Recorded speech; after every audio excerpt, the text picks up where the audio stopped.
PM Modi की प्रचंड जीत से गदगद हुए चिराग पासवान, सिंगापुर से कह दी बड़ी बात। बता दें, लोजपा रामविलास राष्ट्रीय अध्यक्ष चिराग पासवान ने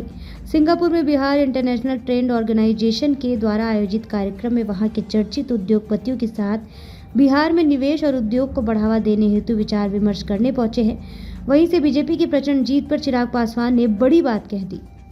आज है विभिन्न राज्यों के चुनाव परिणामों में भारतीय जनता पार्टी को मिली प्रचंड जीत पर मेरी तरफ से, लोक जनशक्ति पार्टी रामविलास की तरफ से हमारे प्रधानमंत्री आदरणीय नरेंद्र मोदी जी को ढेर सारी बधाई, ढेर सारी शुभकामनाएं। यकीनन ये हमारे प्रधानमंत्री जी के कुशल नेतृत्व का, भारतीय जनता पार्टी के राष्ट्रीय अध्यक्ष, हमारे केंद्रीय गृह मंत्री आदरणीय अमित शाह जी और इन विभिन्न राज्यों में जहां जहां पे भी भारतीय जनता पार्टी की जीत हुई, उनके तमाम वरिष्ठ नेताओं की अथक मेहनत का ही परिणाम है कि इन राज्यों में पार्टी को, भारतीय जनता पार्टी को इतनी बड़ी जीत मिली। साथ ही में जो विपक्षी दलों का गठबंधन जो अपनी एकता दिखाने का प्रयास कर रहा था, उनकी दलित विरोधी सोच, उनकी महिला विरोधी सोच और उनकी सनातन विरोधी सोच को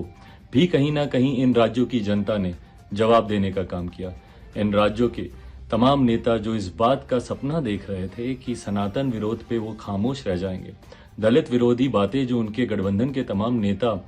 आए दिन करते रहते हैं, उन पर उनकी खामोशी का शायद जनता जवाब नहीं देगी। ये तमाम राज्यों के परिणामों ने दिखा दिया कि हमारे प्रधानमंत्री आदरणीय नरेंद्र मोदी जी जो एक समावेशी राजनीति करते हैं और सबको साथ लेकर चलने का प्रयास करते हैं, उनके सामने कम से कम ये विपक्षी दलों का गठबंधन या विपक्षी दलों के नेता कहीं नहीं टिकते। एक बार फिर से मैं भारतीय जनता पार्टी को इस प्रचंड जीत पर ढेर सारी बधाई और शुभकामनाएं देता हूं।